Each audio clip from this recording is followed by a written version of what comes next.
there, Bible buddies. I've got another Bible review for you today, and this one is a King James Version produced by Collins Cleartype Press. Now, this particular example is a new Brevier edition, and it was produced in 1947. So I know that we've looked at the new Brevier before, but honestly, I'm going to show you guys every vintage Bible that I come across, because even though we've seen a new Brevier before, we have not seen this particular new Brevier before. One of the interesting things for this one, though, is that it was produced in 1947, so kind of at the end of World War II there. And it is just interesting to see because obviously, a lot of the materials were going to support the war effort. So things like leather were just scarce. They were going to help support the troops. Make slings or boots or whatever needed to be made. Things like canvas or steel. Any of those sorts of materials were gone. Bye. See you later. It's impressive to me that European countries were still producing Bibles in the first place during the war. I feel like if there's bombs and stuff going on around you and the Nazis are invading, it might not be at the forefront of my thought to think about like mass producing things. But I mean, it's the Bible. It needs to be produced. People still, had a need for it, and probably more so during wartime. So with that being said, the interesting part about this Bible is that the cover is a synthetic material, which means that it is not made out of leather, and it is not bonded leather, because I think that this was before kind of the advent of bonded leather. But it is definitely like I guess would be the equivalent of like a leather soft or leather-like kind of cover. Essentially, like imagine a substrate material, say like a mesh, kind of put down, and then they kind of applied maybe like a polyurethane or some sort of kind of synthetic material that kind of hardened. And while it was hardening, they probably stamped this grain into this kind of synthetic leather. So it's interesting to see this sort of thing. I've seen a few other different cover options. I'll have to dig them out and do a review of them one of these days. But there's another material called pressed off, which was an imitation leather, but it was actually done with paper. It's really weird. It's a really weird material, and you don't see very many Bibles made of pressed off anymore, even popping up on eBay. When I first started collecting Bibles on eBay, about 2 or 3 years ago now, they seem to be all over the place. I mean, I must have run into pressed off Bibles like all the time, and now I almost never see them. So I don't know if, they just kind of sold out or what, or, they got in the hands of collectors. I don't know. But it's an interesting material nonetheless, because it's, again, like a synthetic synthetic leather, but made out of paper. So that is not what this is. This is not pressed off. And the easiest way to always tell if these covers are synthetic, I always look kind of on this kind of edge here, this kind of seam, where what do we call that? The hinge, kind of on the hinge, because that's where it tends to wear away first and kind of earliest. So I don't know if the camera's going to pick this up. But usually if you look right here, you can kind of see where the kind of some of that like polyurethane material or whatever it was kind of wore away, and you can actually see kind of the substrate material underneath. And it kind of looks like maybe something similar to like a canvas or maybe like a very thin sheet of fabric just to kind of hold it all together. Because again, I would imagine they would have just poured that fabric and then poured whatever material this was, maybe like in a liquid form. And then as it was drying, they pressed in this kind of faux grain. But we'll take a look at it either way. Again, just an interesting kind of piece of history there for Bible production.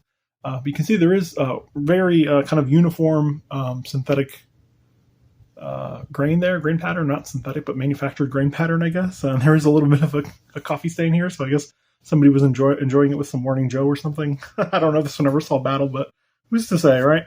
On the spine, you do have Holy Bible, and that is it. It's pretty clear, pretty clean otherwise. There are these aren't even like raised hubs, they're like pressed in hubs, so they kind of go down. And they are a little shinier than the rest of the cover material there. And then on the back, it's just a nice clean cover. So nothing too crazy. Now we'll see that kind of other exterior features. We do have, I would imagine it would have been a red and yellow at some point. It's kind of faded over the years. Head and tail band. There are no ribbons. And there is a page gilt, surprisingly. That really does surprise me. And this does appear to be, I don't know if it is gold. I couldn't tell you. Whatever it is, it's very shiny. It has held up over the years, though. So maybe gold? I don't know. But you see there, very shiny still. There is page indexing, and we'll look at that when we open it up. Let's go ahead and get on the inside. On the inside, I'll show you the corner work, for whatever it's worth. This is a paste-down construction, and it does appear to be kind of reinforced with a little bit of maybe reinforcing tape or something here in the center. And this is like a very, very heavy-duty synthetic material on both ends. I wish more companies at the time would have used this, because this does feel very, very durable. And it's kind of nice as opposed to like some of the other materials that we're using that seem kind of flimsy. So let's go ahead and get into it. We have this very stiff kind of end sheet there. And then we do have some very thick kind of cardstock pages, or one really thick cardstock page, and then just kind of a thicker page. We do have Mrs. Arthur Ernest Hobbs, December 16th, 1950. Thank you, Mrs. Hobbs, wherever you are, for your contribution to the channel. I can only imagine if this is dated 1950 where Mrs. Hobbs is. I'm hoping she is where she should be. And then we have the title page here for the Holy Bible. And you can see that it is a Collins Clear Type Press. It is a new Brevier text and 16 MO size, and it does have references. There's your license, and if you look carefully, this is kind of similar to Collins. Oh, this is a Collins. What am I saying? So since this is a Collins, it does kind of spell out everything for you. So if you kind of read the text there, you can see how, kind of when it was printed and how many copies were printed, and that sort of information. It's pretty interesting, and I wish that more Bible companies did that, because it spells it out for you nice and clear. There's no questions asked, and you kind of have all the information there about the edition. So then you have your epistle dedicatory with some information penciled in there. I'm not too sure. So then you have your table of contents, and then the table of signs used in this book, and then you have the first book of Moses called Genesis. Now you will see kind of the first problem right out the gate there. That text does go all the way into the gutter, so we'll turn a little bit into the center. We'll turn a couple pages, I guess. Let's see, I wonder if there's overcast stitching. I don't think there is. I think it's just a very stiff tab there on the outside, so we'll just turn a few pages in and hope for the best. But you can see that text is just going right on into the gutter there, but it's okay. All right, so this layout obviously is familiar because it's the Brevier layout. So we have the book name and then the chapters associated with that page on the top corners, and then you have your page numbers in the bottom center. You also have your center column references with a dividing line between the chapters. So you have like chapter 5's cross references here, chapter 6 here. It is a double column verse by verse. There is a double line drop cap. They are also including some of these kind of like chapter summaries. And then you also have kind of the running headers up here at the top. And it does appear to have Pilcrow markers. So I'll show you one here on verse number 9 right there. So they're using Pilcrow markers to designate the new paragraphs. So pretty standard King James Version fare. So we'll go ahead and flip to the kind of the poetic section. You can see with these synthetic materials, they did not want to stay closed. So it'll lay flat in Psalms. Halfway through the Bible, right? Yeah. Ooh. So Psalms. So here we are, Psalms, and you can see that obviously there's no poetic formatting whatsoever. But we will take a look at that amazing paper that has fairly heavily oxidized. This particular Bible does have a very funky smell. It almost smells like hair oil or something. It's kind of a weird smell. So I haven't gotten too comfortable with it, only because I tend to get affected by things that smell strongly, and this one certainly smelled strongly. I had to let it kind of air out for a few days when I first got it because it was a very strong smell. But that aside, we will just take a look at the paper and and kind of the show through there. It's fairly minimal, so very nicely so. And then we do have a nice kind of red undergold art gilt. Now the red has kind of faded, so it's almost kind of like a purple color or a salmon or something, but it's still nicely done nonetheless. And then you can see the kind of the tabs here for the books of the Bible, and it does appear to be, I don't know, a very various number of them. There's Genesis. Whoop. It's kind of a shinier piece of paper with some gold letters. And there's a mix from 1 to 2 to 3 books per tab. So it just kind of depends.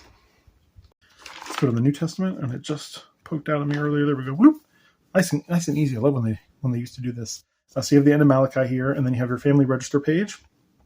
And a lot of times, older Bibles might do this instead of nowadays you put this kind of stuff up at the front. But they used to do this just to kind of separate the Old Testament from the New Testament, which I thought was a cool idea. Although people tend to forget that this is here, and then sometimes you'll buy like a secondhand Bible, and there won't be any writing until you get to this section, and you're like, oh, well, hello. Then you have your deaths records page on the back of that, and then you have your New Testament title page. You have the Gospel according to Matthew. Turn a few pages in, and it is a black letter text. No surprises there. It's a very nice black letter text. I mean, it's a nice dark print. Seems to be fairly uniform, and again, it is just a very dark print, very easily read. So, just a nice addition. The paper is not super thick, and it's not super thin. Actually, it's a little thicker. Maybe the equivalent of like a 36 or something nowadays. It's a pretty good size. Definitely is going to make it easier to turn, and I prefer that, to be honest, the thicker paper, so I like that. Then we have the end of Revelation. No date codes or anything. Then we have your index and concordance. Well, as you guys get a close look at that. Now, this is a good clean text, so if the cover kind of bugged you could certainly get it rebound if you wanted to. But like I said, it's kind of a historical thing for me, so I kind of like seeing these sort of synthetic cover materials. Now, obviously, I wouldn't get one like nowadays because synthetic covers are all over the place. But this sort of older style is just unique in the sense that it's kind of a snapshot in time where you can see like, hey, this is how it used to be done, especially during that kind of harder time, or not harder time, but I guess, yeah, wartime, harder time. Yeah, we'll go with that. I'm getting all lost here because I'm rambling. Index and concordance. We'll get to the end of it, and we'll see what's after it. I think there's a couple goodies, but not much. The index and concordance is very thick. It's a very chunky index and concordance.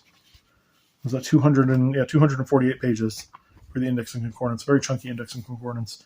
Then we have the index to the maps, not called the gazetteer, but I will show you nonetheless. Kind of the information there.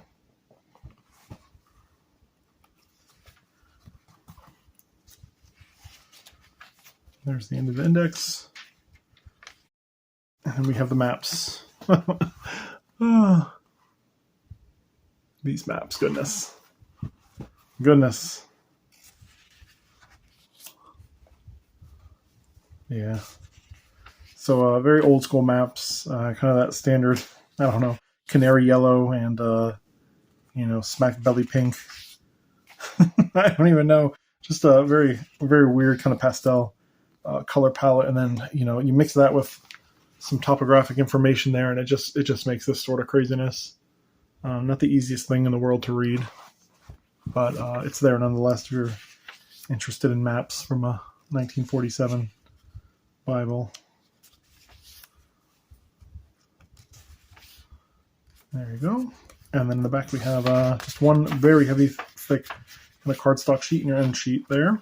And that's it.